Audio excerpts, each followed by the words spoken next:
Welcome to Smart English School. Imagine this. Sunday, July 19th, 2026. The eyes of the entire football world turn toward New York and New Jersey. Millions of fans are sitting in front of television screens. Thousands more are filling one of the biggest stadiums in world football. In Buenos Aires, the streets are covered in blue and white. In Madrid, Barcelona, Seville, Valencia, and cities across Spain, red and yellow flags are hanging from windows and balconies. Families are gathering together. Friends are arguing about tactics. Children are wearing the shirts of their heroes. Older fans are remembering the great teams of the past. And somewhere inside the stadium, two national teams are preparing to walk through the tunnel and onto the biggest stage in football. Argentina against Spain, the final of the 2026 FIFA World Cup. This is not simply another football match. This is not simply 90 minutes between two excellent teams. This is a collision of generations, football philosophies, national dreams, personal legacies, and perhaps one of the most emotional stories the World Cup could possibly have produced. On one side stands Argentina, the defending world champion, a nation that arrived at this tournament carrying the weight of expectation and the confidence of a team that already knows what it feels like to reach the top of the mountain.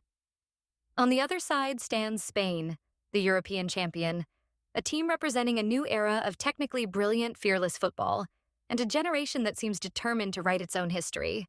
And at the center of everything, inevitably, stands one name: Lionel Messi.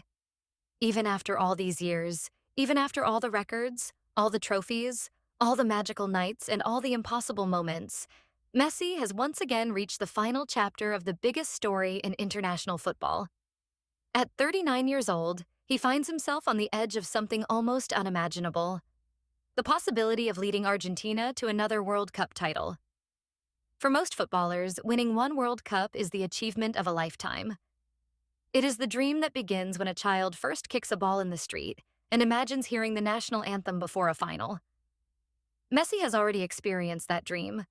He lifted the trophy in Qatar in 2022, completing the one achievement that had followed him throughout his career and ending one of football's most exhausting debates. Before that victory, every conversation about Messi seemed eventually to arrive at the same question.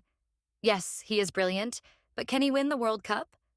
Yes, he has won the Ballon d'Or, the Champions League, league titles, scoring records, and individual awards. But can he do what Diego Maradona did for Argentina? In 2022, that question disappeared. Messi did not simply participate in Argentina's World Cup victory. He became the emotional and technical heart of the tournament. He finally lifted the trophy, surrounded by teammates who seemed prepared to run through walls for him, and millions of people around the world felt that they had witnessed the completion of a football story. It seemed like the perfect ending. But football apparently had another chapter waiting. 4 years later, Argentina have reached another final, and Messi is still here. That alone makes this match extraordinary. Yet reducing Argentina to Messi would be a serious mistake. One of the great transformations of the Argentine national team in recent years has been the development of a collective identity strong enough to support its superstar rather than depend entirely upon him. The Argentina of this era fights for every ball, protects every meter of the pitch, and seems emotionally connected in a way that cannot easily be measured by statistics. They can play beautifully, but they can also suffer. They can control possession, but they can also defend deep. They can slow a game down, accelerate suddenly, survive pressure, and find goals in moments when opponents believe they have finally taken control. Their journey to this final has again demonstrated that mentality. Argentina defeated England in the semifinal to book their place in the championship match, while Spain overcame France to reach the final from the other side of the bracket. The result is the matchup many neutral fans might secretly have dreamed about. The defending world champions against the champions of Europe, the established dynasty against the rising power, the master against the new generation.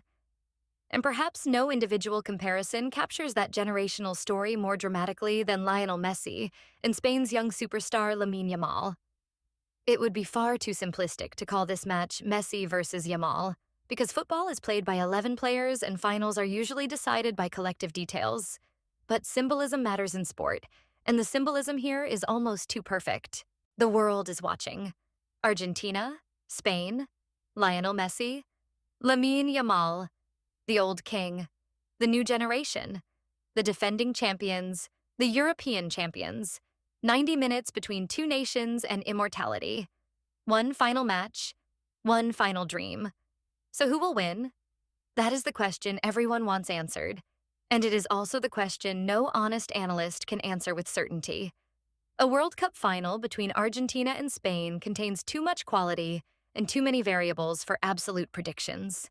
But we can imagine the possibilities, evaluate the strengths of both sides, and ask which team may have the small advantages that matter most when everything is on the line. If the final becomes a game of sustained possession, rapid combinations, aggressive counterpressing, and repeated attacks over 90 minutes, I believe Spain can create serious problems for Argentina. Their ability to move the ball quickly and stretch defensive structures could force the champions to spend long periods without possession. If Spain score first and continue to play bravely rather than retreating, Argentina may be forced into one of their most difficult situations of the tournament. Chasing a game against a technically excellent team is exhausting because every unsuccessful attack can lead to another period of Spanish possession. Argentina could begin taking greater risks. Their midfield could open. Their defenders could become isolated. Spain could find the second goal that changes the entire final. That is one possible story. Another possibility is that Argentina do what great champions often do: survive the opponent's best period and slowly transform the emotional atmosphere of the match. Spain might dominate the opening 20 minutes without scoring. Argentina might make several important defensive interventions. The match might become physical and interrupted. Messi might begin finding pockets of space. Suddenly, Spain, after controlling the game, might realize they have not actually taken the lead. Doubt enters. Argentina grow. Their supporters become louder. Then comes one transition. Messi receives the ball. A runner moves behind the defense. One pass, one finish. Argentina lead 1-0. At that moment, Spain would face the most important psychological test of their generation. Can they remain patient? Can they continue playing their football? Or does the World Cup final become too heavy?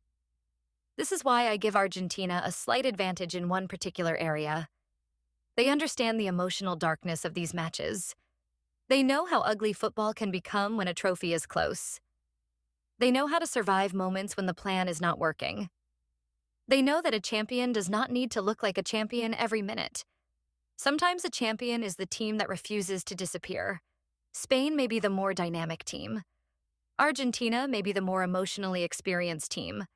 Spain may control more of the ball.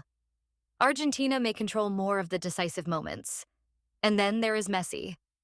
Predicting a match because of one player is normally dangerous, especially against a team as strong as Spain, but some players earn the right to influence predictions. Messi has spent his career producing answers to questions that appeared impossible. Can he succeed outside the shadow of comparisons with Maradona? He answered. Can he win with Argentina? He answered. Can he win a major international trophy? He answered. Can he win the World Cup? He answered. Now football asks one more question. Can he do it again at 39? Perhaps the answer will be no. Sport does not promise perfect endings. Many legends finish with defeat. There is no rule saying greatness must receive a final reward. Spain could win comfortably. Messi could have a quiet game. A young Spanish star could become the hero. That is entirely possible, and in some ways that uncertainty makes the story more beautiful. If we already knew Messi would win, there would be no drama. The magic exists because failure remains possible. Every Argentine supporter knows this. Every Spanish supporter knows it. Hope only matters because fear stands beside it. My personal prediction is therefore not based on the idea that destiny guarantees Argentina victory. Destiny does not defend corner kicks. Destiny does not track runners. Destiny does not score penalties. My prediction is based on the belief that Argentina's experience, collective resilience, ability to adapt to different phases of a match, and the continued presence of Messi may give them the smallest possible edge in a final that I expect to be extremely close. I can imagine Spain having more possession.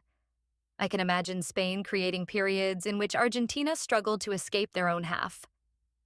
I can imagine Yamal and Spain's attacking players causing real problems in wide areas.